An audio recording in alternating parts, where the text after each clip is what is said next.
I've realised that I haven't started the recording, so I'm just starting the recording now. So yeah, thank you for sharing that, Mark. Just that kind of perspective on what is traditional management of underperformance and start to think about how do we look at this slightly differently. Yeah, thank you. Pretty, you're with us as well. Good morning, Pretty, and good morning, Dorcas. Martin's with us as well. Good morning, Martin. I don't know if you can hear me now, Martin.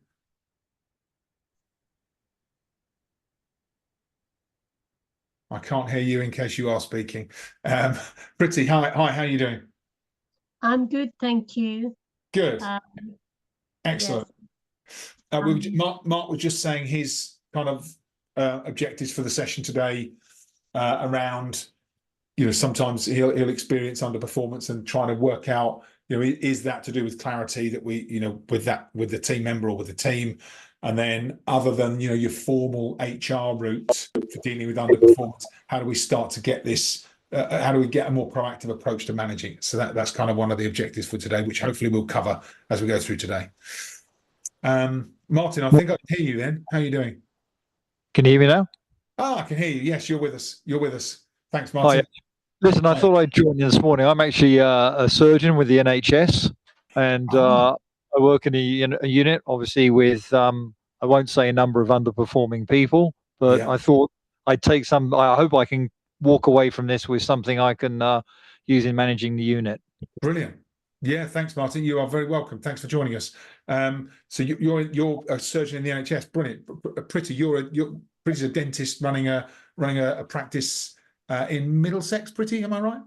Yes, Northwest London. Yes, Northwest London. Yeah. Brilliant. Okay, so a good mix of different kind of responsibilities in terms of leadership on today's call. That's great. I will keep an eye on the waiting room in case anybody else joins us. So let's make a start on this session. We are. The idea of this session, we will finish by 11 at the latest, hopefully by 5 to 11, so that we've got a bit of time between now and your 11 o'clock, because most people will have an 11 o'clock. Let me start to share my slides. So we are talking, we're talking about how we deal with underperformance, and it's one of those things that every business leader faces. I think it's particularly interesting for business leaders because, and I'll talk about this a lot, those of you who have been on previous workshops with me will remember that, if you think about the distribution of performance in any organization, then what we find is, the top 10 to 20% of people are those high performers. They tend to be the people that evolve and end up in leadership positions. So by default, everyone on this call is in that top 10 to 20%, right? Because you're in leadership positions, that's what happens. And then when we move into leadership positions, we start to realize there's this bell curve of performance where you've got another 60% of people who are in that middle ground where they're delivering for us, but perhaps not fully using initiative, perhaps not going above and beyond, perhaps not putting in that discretionary effort. And then we have people at the bottom 10 to 20% who will be underperforming. And as you think about that distribution of performance across most businesses, that's kind of the norm that we encounter. And there are ways that we can deal with that, but it's interesting that that's what we find. So this morning we'll talk about, why do people underperform? How do we handle underperformance? And then how do we transition from handling that underperformance to reviewing and accelerating performance? That's the idea. And I'll spend probably we'll probably go to half past on some content. Then we'll open it up and have a discussion about, okay, what does this mean for your businesses, your teams? What are some of the ideas that we talked about today that might be useful for you to start to implement in your working environments and your teams yourselves? So I've asked this question: what would you like to get from this workshop? Hopefully you're thinking about that. Just in your mind, have an idea of, okay, what is it specifically? There's a lot of evidence on this. If you go into sessions like this and you're clear, actually, this is what I'm trying to get out of it, you're much more likely to get that from it, as strange as that seems, like that almost objective. And you've all kind of stated that there are things that you're looking for today. There's this really interesting kind of report from Forney's about coaching for improved work performance. And what they did was research on finding out why employees don't do what they are supposed to do. And I don't know if you've seen these 16 reasons before, but if you haven't, first time I saw them, it really stopped me and made me think as a leader in a business. And the 16 reasons, the top two are like the majority of people's reasons for not doing what they're supposed to do. So the first one is that they don't know what they're supposed to do, i.e. they don't know what really good performance looks like. They think what they're doing is already performing, right? So there's a blind spot. I'm not sure how to get to that next level. I don't know what it is that's expected of me. So that's really interesting. So I don't know what I'm supposed to do. The second is, so if you give them clarity over what they're supposed to do, the second kind of most common reason why employees don't do what they do is because they're not sure how to do it. Even if they know what to do, they're not entirely sure how to do it. And they're two slightly different things.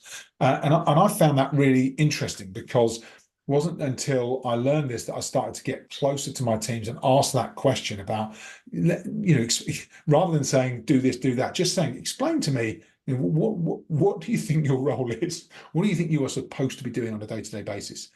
And then you start to sense this cognitive dissonance between what people think is what they're supposed to be doing, and then as a leader, what you believe is the right thing for them to start to be doing. And that's really interesting, because then we have this gap that we can start to address just through the communication with teams. Then we go below that, go beyond just the first two things, and we start to think, okay, what else is there? So the third is that they don't know why they should do it. So even when people say, right, that's what it looks like, here's how I can deliver that, then from a motivational perspective, they don't necessarily know why they should perform at that level. So there's no driver for them. Fourth is really interesting, and this is that cognitive dissonance again. They think they're already doing it. So you may be seeing levels of performance that aren't delivering on the commitment that you believe is right for your teams, but they think they are delivering. And that gap is only resolved by clearer communication between us and our teams. And I've had, interesting, as I look through this list, there's all sorts of things that have happened in the past in my career where I'm like, I see that gap now between what I was expecting and what the team were delivering. Fifth is there are obstacles beyond their control. For sometimes there are things that get in the way, so they can't operate at the level they need to. The sixth is interesting. So this is a resistance issue. They think it won't work. So I'm clear, I'm motivated, but actually I don't believe that's going to be delivering at a different level. So there's this underlying kind of belief issue around whether or not they believe it will work. 7 is that they think, even though you've been clear, they've been clear, in the background, they think, well, I don't care what Justin thinks. I think my way's better. So I'll continue doing what I'm doing. And 8 is that they think something is more important. So they think there's something else going on that is more important for them to deliver the way they're delivering versus the way that you as a leader or I as a leader think they should be delivering. So that's it. And that might be personal things. It might be preferences in the way that they work. But they think something's more important than our way of work. And then when we start getting through the list, then we get to, there's no positive consequence to them for doing it. So if they carry on working the way they are versus improving and working the way, you've agreed with them is a higher level of performance, actually there's no positive consequence to them making that shift. So because there's no positive consequence, they tend to drift back into underperformance. 10 is the opposite, the reverse of that there is no negative consequence to them for not doing it. So they continue to work at a level that is subpar, but nobody is correcting them. So there's no negative consequence. So I can carry on operating the way I'm operating, and it's acceptable. It's accepted by the leader. So that's interesting. And then we go kind of even deeper, and we say, there's a negative consequence to them for doing it. So we want them to perform at a higher level. They understand what that is. They understand how to do it. They understand why that's important. But actually, there's negative consequence. And maybe that negative consequence is they feel more anxiety or stress, or they have to put more discretionary effort in. It makes them feel more tired, or they have to work slightly longer, So actually these are all the things that go on in somebody's mind when they start to think about taking performance to that next level. Then we think, number 12, there's a positive consequence for them not doing it. So by not taking that extra level of responsibility or accountability or working harder, actually there's a positive consequence to not doing that. It might be easier. I feel better about myself by not putting in that discretionary effort. And you can start, when I learned this list, I almost had an image in my mind of different people in my teams and mapping the reasons why they're not doing it and starting to figure out actually that makes sense for that person. These different reasons make sense for different people. 13 is personal limits, their capability or capacity to do something. Are they capable? 14 is things that might be happening personally for them that get in the way of them delivering it. And our teams don't always tell us these things that are going on. They're things that are happening in the background in their life more generally. 15 is fear of future negative consequences. So perhaps stepping up and thinking, if I get to that level of performance, what does that mean for me in the future? Am I always going to have that higher expectation on me with no reward or recognition? Is it going to impact other elements of my life? So there's this fear that they might actually create a problem for themselves by performing at that next level. And then finally, and this is rare, that actually what we're asking people to do isn't possible. No one's capable of doing that. Although, having said that, sometimes as leaders, perhaps some of the expectations we have of people might be a stretch. For some people, they genuinely think that's not possible for me or anybody. So we have to recognise these different elements. That's the 16 is rare, but it does happen. And I've seen it happen in different businesses that I've been part of, where we actually have set such challenging ambitions for the business that it's not until we start to work on them we recognize that actually it's not possible it may be in an industry that we're in or in a business that we're in with the people that we've got. So that's quite an interesting list. So hopefully that's got you thinking differently today about some of your teams and what you might be experiencing. So let's talk about feedback, the importance of feedback in our business. And this is, when we think about how we start to handle underperformance, feedback's a big part of it. And research by the New York University showed some interesting kind of results around the switching in culture from expectations of employees receiving feedback, i.e., I'm sitting waiting for Justin to tell me what to do, versus starting to ask for it. Tell me what I'm doing. Tell me what I can be doing better. Inviting feedback. And when organizations get this right, and it doesn't happen on its own, right? We have to start to create this as part of culture. Only leaders can do this, right? Leaders have to lead by example, role model this. But we switch this culture towards people asking and inviting feedback, then we tilt towards continuous improvement, better decision making, stronger and more resilient teams that can adapt as needed. But of course, we start to see that improvement in performance, because when people are committed to asking for feedback and asking for areas where they can start to improve, their performance naturally improves because they start to take greater responsibility for it. This is a cultural shift that can only be made by leadership in organizations. So it's down to us to be able to do it. And as we start to look at what's happening in intergenerational workplaces, really interesting research from Gallup around employees. What 87% of employees want to be developed in their job, but only a third say that they receive feedback that they need to engage and improve. So there's a disconnect between what employees and teams say they want and what then happens in work cultures with that leader team member relationship. And only 17% of employees said that feedback they receive is meaningful or useful. These were different studies where we're trying to join up the dots between what is happening in a business and what actually the teams and leaders want from the business. So sometimes it's simply a communication gap. And then if we look at the millennials and Gen Z workers, research suggests that they desire more feedback. They want more feedback in the workplace than other generations. As often as weekly, you know, they're looking for that kind of feedback loop around what they're doing and how that performance is impacting their business. So worth us recognizing this opportunity to start to switch the culture.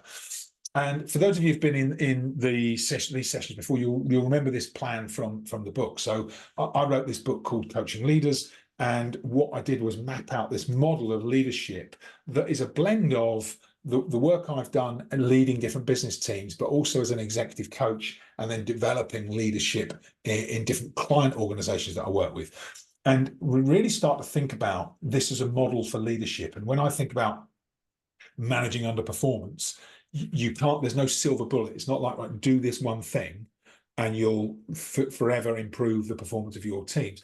It's an approach. So here's the approach, and it starts in the middle of the kind of cycle here with trust and relationships, having relationships with your teams where they trust you, you trust them, and you build and strengthen that relationship of trust over time.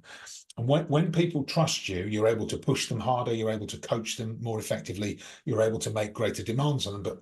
But if you don't have the trust in place, it can reverse on you, and you can find that people will become defensive rather than open and receptive. So we have to have the trust in place.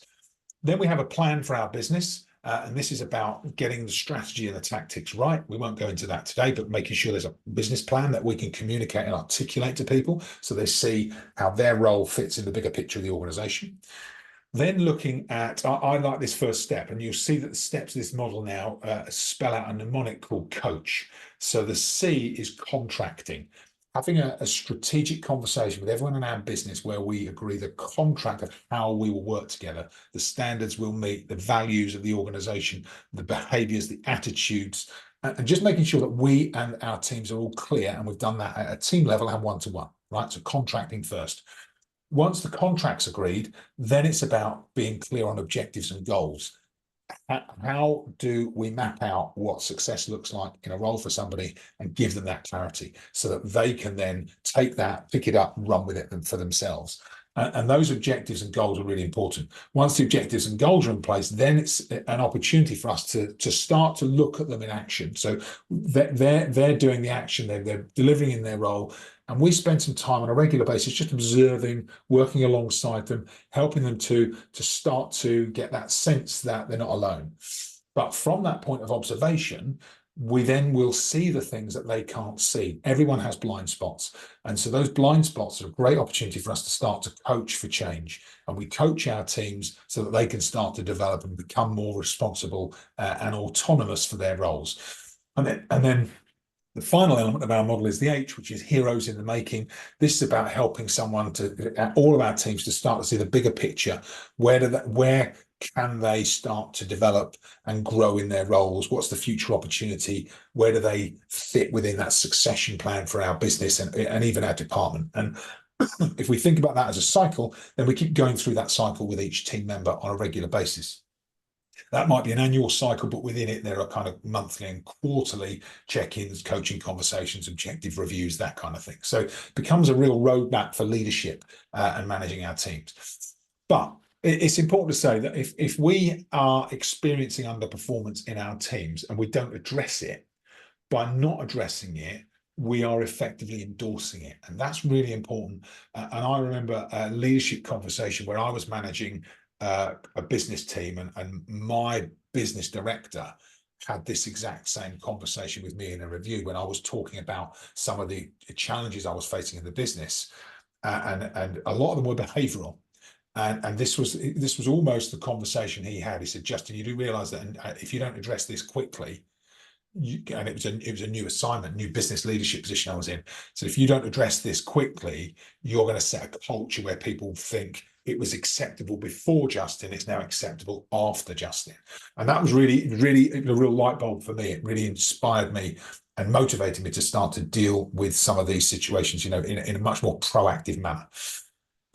Now, we talked about the coach model. If we follow the right leadership approach, if we are setting clear objectives, if we are having regular reviews with our teams, if we are course correcting, if we've contracted with them for what does good performance look like, what are the behaviors, the standards, the attitudes that we want to encourage in the business, and what is not acceptable. So all that work needs to be kind of clear for us and our teams. If we do that, if we get that right, we get those foundations right, then we will minimize underperformance. Okay.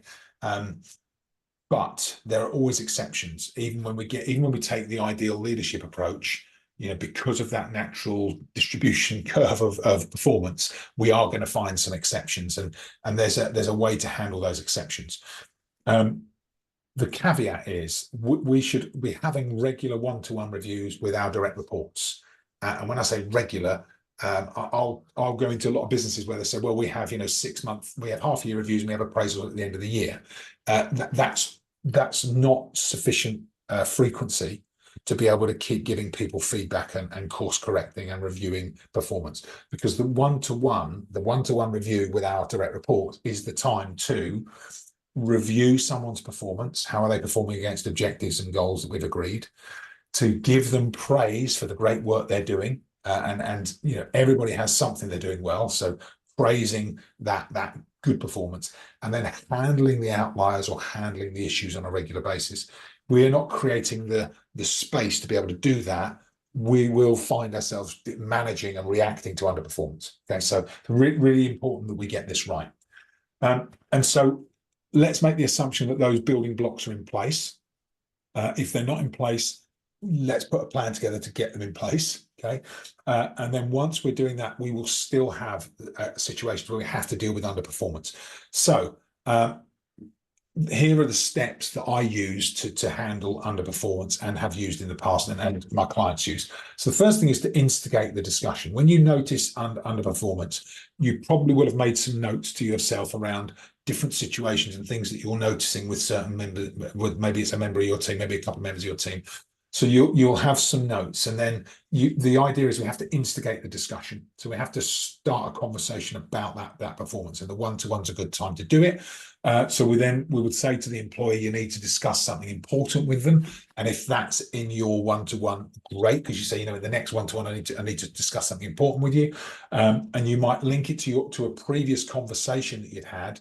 And I think about the contracting conversation, where within contracting with your teams about performance, attitudes, and behavior, you might have said, if I notice performance challenges, then my commitment to you is that I'll raise them and talk about them with you. Okay, so once we've handled that, or once we've made a commitment to handle that in the future, then actually it opens the door for us to be able to have that conversation. So doing that allows us to link back to it when we're addressing and noticing underperformance. So we instigate the discussion is the first step.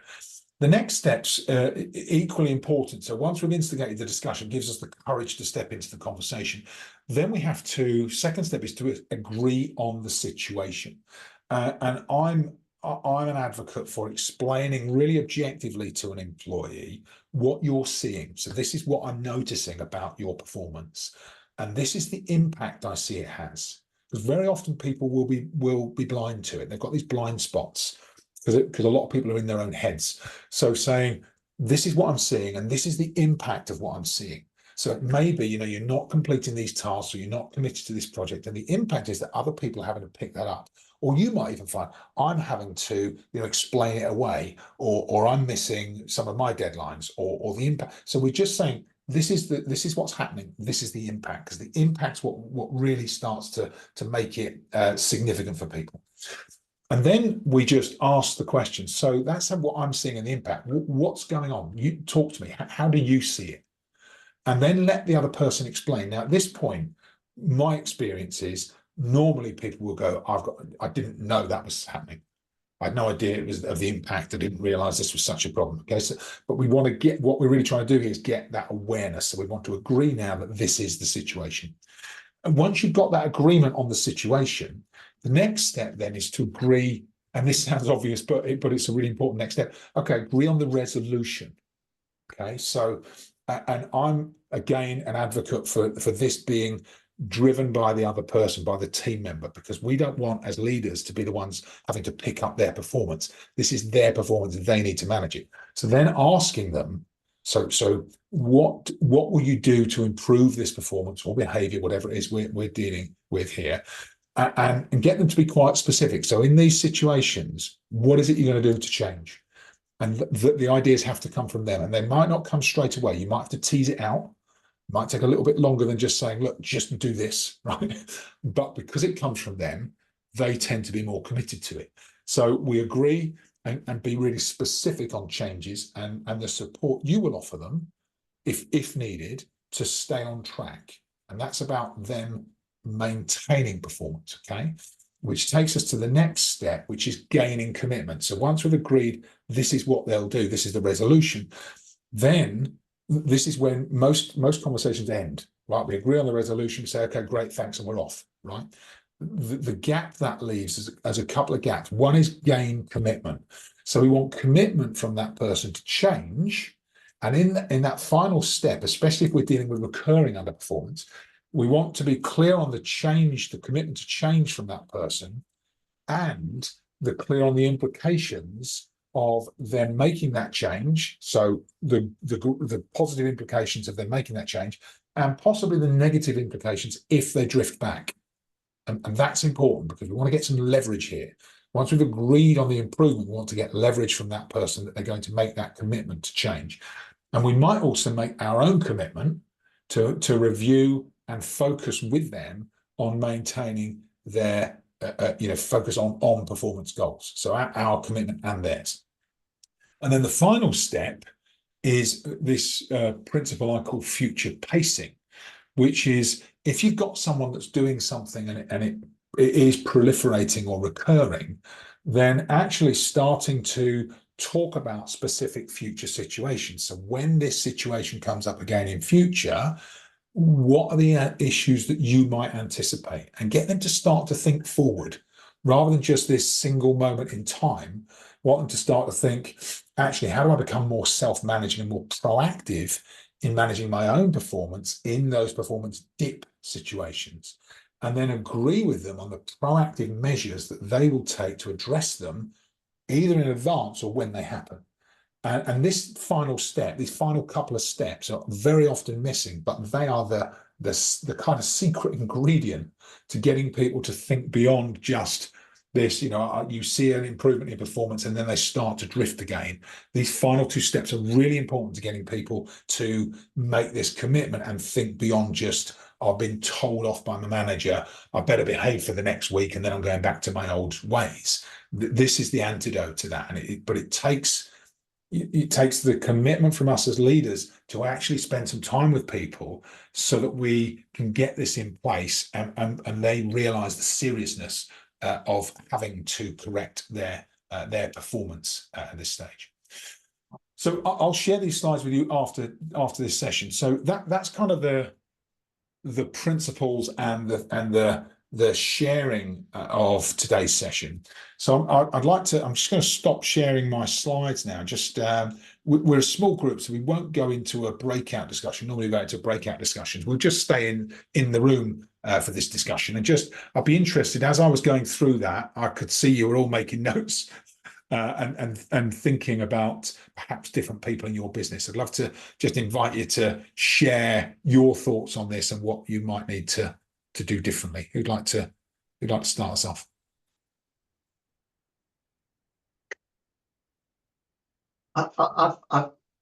Shall I jump in? Go for it, Mark. Thank you. Go for it. Go on then. So individuals who need to perform better. Yeah. But then managing managers and managing project teams. Yeah. Those are the sort of three scenarios. In my spare time when I'm not working, I'm a big boat yacht racer, and the parallels between performance and people and teams getting things done on a big race boat are almost identical to a business scenario or a work scenario. Identical.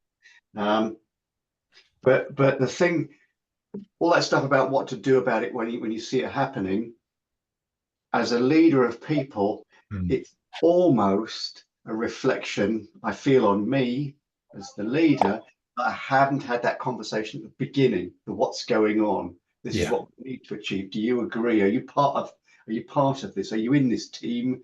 You know, do you want success as a team? And if you do, what can you do? What can we do together to make this thing work? Yeah.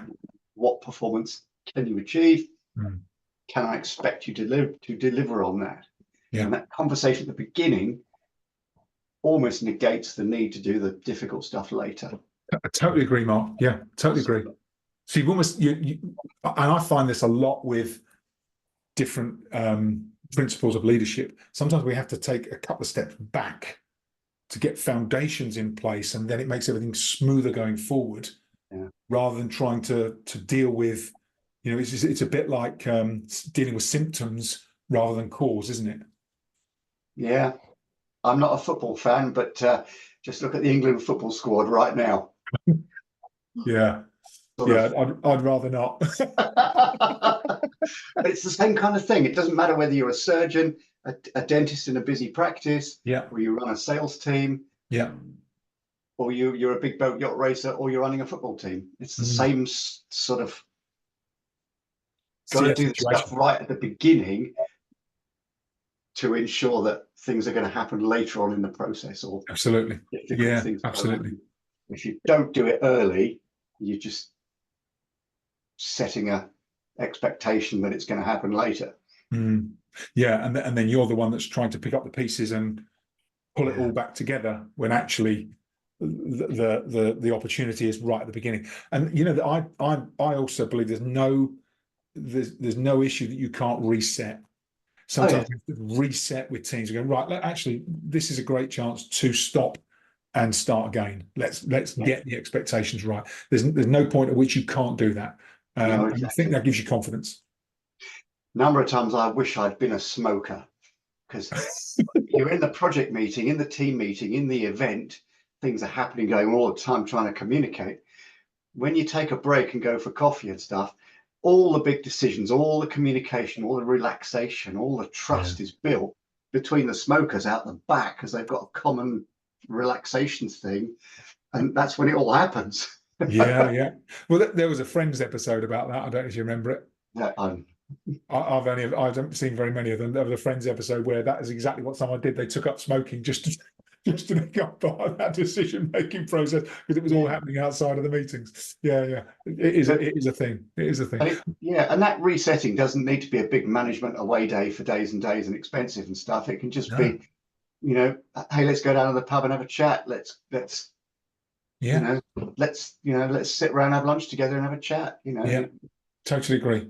And I think that, you know, the foundation work, I think it's important to do it at two levels. It's important to do it one-to-one with every team member. It's also important to do it collectively as a team, because what we want to do as leaders is, you know, we don't just want to build independent teams. We want to build interdependent teams, so that they start to become self-managing, start to call each other out, start to be really responsible for not just their own performance, but start to think, how does someone else's performance affect mine and theirs? And so you get this accountability at a group level that really starts to make that shift in performance thinking. Yeah, it's good. Thanks, Mark. Great insights. Who else would like to share? Pretty or Martin? Would you like to? I'd be interested in your feedback. Yeah, Justin, it's Martin here. Hi, Martin. So, I'm in my mid-60s. I've got a military background. I'm used to being things very didactic and the JFDI approach, and and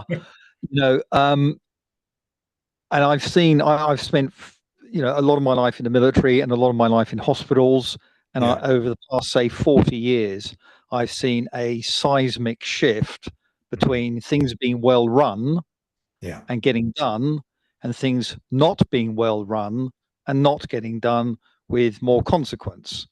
So 40 years ago, we had maybe one manager in the whole hospital. Now there are 5 managers for every doctor. The other problem we have I have and people in my ilk have, is the mindset of people in the Gen Zs and the millennials who, in my mind, don't get it. And, just because the job on your contract says it finishes at 5 o'clock, if you just started a 3-hour procedure at 5 o'clock, you can't just take your gloves off and walk away. No. But they do. And there's Yeah. nothing you can do to stop them because they don't have to stay. So that's one thing. And there's, and then you give feedback. The feedback must always be positive feedback. No matter how negative the situation is, the feedback must always be positive. And if it's not, you'll get reported. Yes. The consequence for you reporting feedback which is less than positive for something which might have an extremely adverse outcome comes back on you. So that makes you less likely to give them constructive feedback. Mm. Where'd you go with that situation? Mm-hmm. I would. I think it's similar to the conversation with Martin, where you almost have to go back to the beginning, which is around agreeing and agreeing with your teams and people you're working with, the standards that you're looking to achieve, but also starting to gain agreement in principle on how you will help each other to be accountable to perform at the right level. Because the challenge, and I've been through this myself, not in the same environment as you, Martin, but similar situations where when someone's performance isn't where we and they need it to be, it's like I'm trying to deal with this in arrears rather than in advance. So sometimes we have to go back and reset and almost go, right, let's draw a line under where we are today, and let's talk about going forward from here. How do we start to agree what that performance should look like in these extreme situations where, not extreme situations, perhaps they're regular situations where we're starting work at the time when we're due to finish, but there's a commitment to patients and the trust and the team where we might need to make our own exceptions. We have to realize that we're going to have to work beyond the working hours. How are we going to accommodate that? So you have these conversations about what will happen in future. And once you've agreed that, it then gives you, this has been my experience, just gives you the latitude and autonomy to then hold people accountable to what you'd agreed in future. The people are much more likely to say, yes, I'll do that going forward than they will accept criticism from the past. Does that make sense? I get it. Yeah. I'm not sure other people will accept it though. No, it's tricky, isn't it? Because you can, when you've worked in good teams or you've run good teams in the past, and I'm sure you have, I'm sure we all have. Yeah. It's a great feeling because everybody turns up, bringing their best self. They're all professionals. They all know what to do. They get on with it, and the whole thing runs like a well-oiled machine. Yeah, brilliant. It's a lovely feeling. Yeah. But when it's not going so well, it's much harder to deal with that because there's all these individuals and got all this thing. In project management, in business, you have this philosophy called agile, where instead of just doing a big project end to end and it runs for 6 months, start to finish, you break the project down into little chunks. And at the beginning of every day, you have this thing called a stand-up, which is just like, it is literally a stand-up quick meeting, 5, 10, 12 people. It's a small number of people, and it's like, what did we do yesterday? What do we, what happened yesterday? How was it? Yeah. What are we going to do today? And that stand-up on a daily basis, it can be very formal and, takes notes and everything, or it can actually be quite informal. And I found that really good. People are wary to begin with, but it's by keeping it light. Sometimes it's quite nice and positive and supporting and well done. You're all lovely and stroke them all and you're fantastic, lovely. But sometimes it helps to sort of get that communication. What did we do yesterday? What are we going to do today? Yeah, I agree with you, Mark, about the frequent rhythm of communication. I think it has to be linked to an agreement in principle around how people will operate, behave, and the attitude towards their work and their colleagues and patients if you're in the NHS. And I think without that frame of reference, that frame of agreement, it's really difficult because, especially as Martin says, you can't give people constructive feedback. Everything has to be positive, even in situations where perhaps people aren't performing, or they've perhaps done something that creates an adverse incident, or puts maybe even their team and patients at risk. Right? We have to be able to address those issues. If you can't address those issues, it's really, really difficult to lead. And the way I've done it in the past, and I at risk of repeating myself, it's take a step back, talk to the team about, right, going forward, this is the commitment I want us to make to each other. Are we all on board with that? Can we get everyone to buy in? Once you've got the buy-in, then as a team, you can decide to have those more difficult conversations. Because if you look at high performance cultures are those where people can hold each other accountable. They can call people out on behaviors. The difficult conversations happen, and yet people still go, they'll always say, thanks for the feedback. I hadn't realized that was the impact I had. I'll course correct going forward. If we can't have those conversations, it's really difficult to manage underperformance and build a high performance culture. So I sense your frustration, Martin. I would maybe that's a cultural issue you've really got to try and address within perhaps broader than just your department. In the private sector, or in a high performing yacht racing team, you can have tough conversations. I get it. In that NHS situation, there's a different kind of culture that, Martin, I guess you're having to deal with. It's really tricky. Eggshells. With the NHS and the fact that they say there's not enough money to go around, oftentimes they just haven't had maybe somebody come from outside and like say Justin's Academy or other people to come in and advise them. I mean, I don't know enough about it, but the fact that you can actually say to somebody that we've got the results that we have now on the behavior that we have. However, to get a better result, we will need to change. It's a bit like people saying, if you change your thoughts and your actions, then you get a different result, which is what, having been where I have been, and I've spoken to Justin about this, to change the whole concept and culture, I've had to change myself, doing things the old way, where I was being nice, or if people were, having taken conversations, the morning and evening huddles, just 2 to 5 minutes have really helped. But keep on course. But in the past, when I did address, and maybe I was a little bit nervous to say something because of the fear of, being taken to court for saying something that wasn't appropriate. However, there are ways of saying things, a lot of positive currency, and then to say that this bit that you're doing, and to do the same for myself, so that they can see the role model. It has made a difference. And from today's session, I like the reset bit.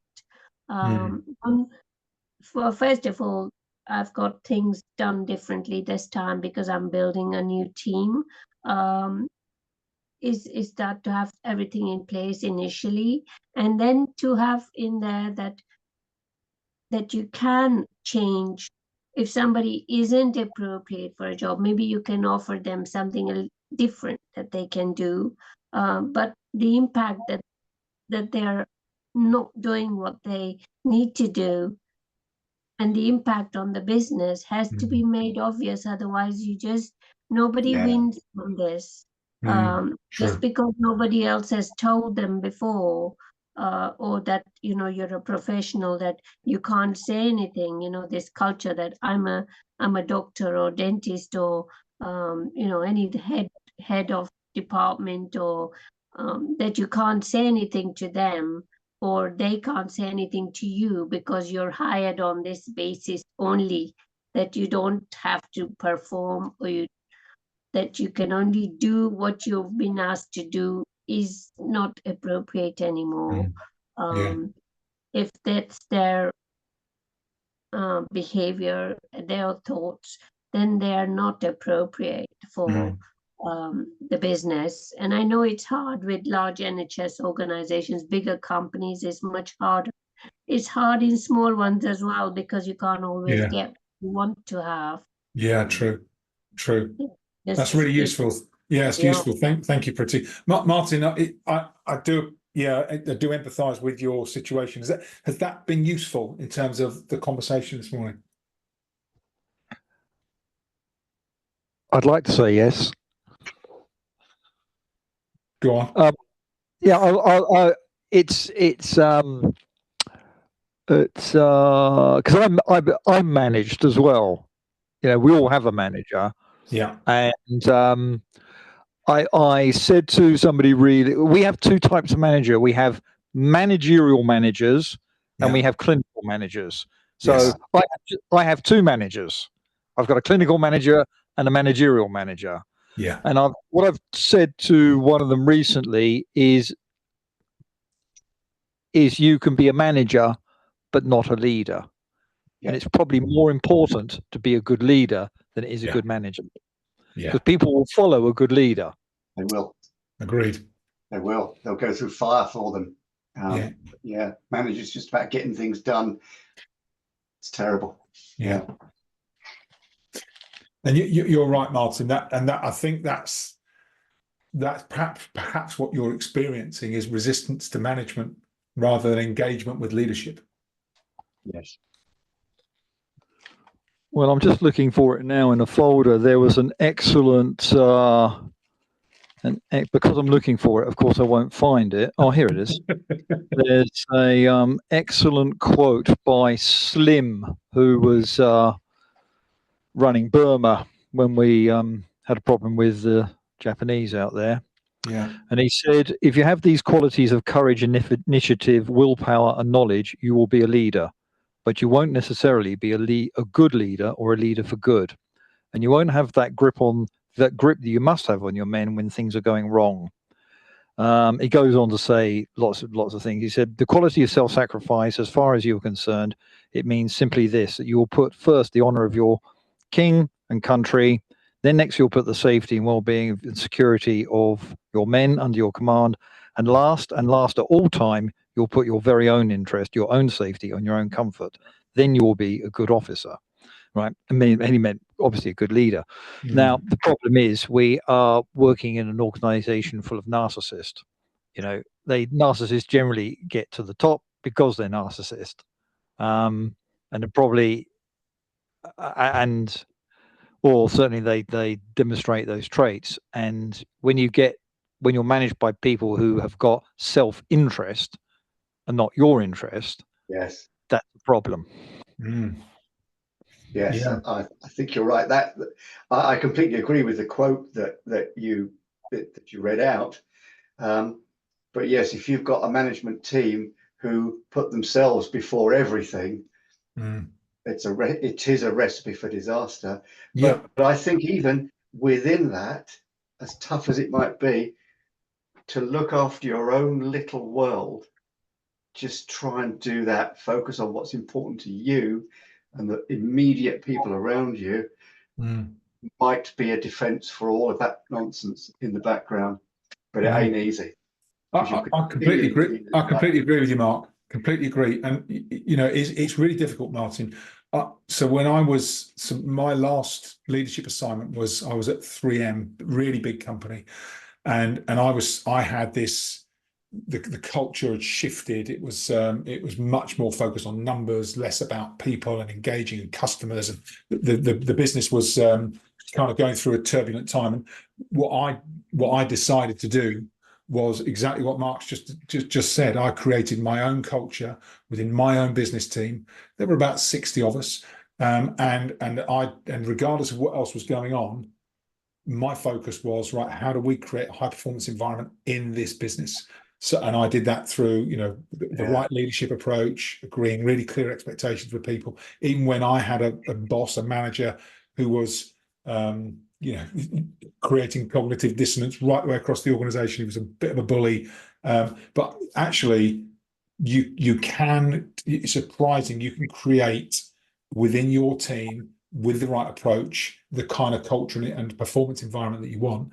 You have to sometimes shield your people and shield yourself from all the other stuff that's going on. It's not easy. It is not easy, but it is possible. Sometimes we have to step into that leadership position. No, the other thing is, there's no black and white to this. I said at the start, there's no silver bullet. There's lots of shades of grey. That's why leadership is the most difficult role in any organization, because it's never clear cut. And some days we're often just, almost having to figure it out as we work with our teams and work, within our businesses. But good conversation. So I like, hopefully definitely. You've got some insights from today's session. It may not be, as I say, perfect clarity, but these things often take longer than that. If any of you would like conversation, one-to-one, feel free to contact me and reach out. We run these sessions every week. Next Wednesday lunchtime is our next session. And let me just check what we will be covering next Wednesday. I did do it only yesterday, but I've forgotten already what it is. Next week, we'll be talking about emotional intelligence and the role that emotional intelligence plays in leadership, how we start to think about the different elements of emotional intelligence and lean into that with our team. So that's next Wednesday. I'm out Thursday, Friday next week. So next workshop will be Wednesday lunchtime, 1 till 2. So I hope it's useful from today's discussion. Thanks everyone for participating and for sharing, what you're going through. And I hope you manage to get through the rest of the day, get to your weekend with a smile on your face, and take some well-deserved rest. And hopefully, I look forward to seeing you all next week. All right. Thanks, everyone. Thanks for coming. And Martin, thanks for sharing. It's a tough world you're in, but good luck with it. I hope to see you on one of these sessions again soon. It will be, if we can help each other, let's make our own little team. Yeah. Thanks, Mark. Thank you, Martin. Goodbye. Thanks, Pretty. Yeah. Take care, everyone. Have a great weekend. Cheers. See you.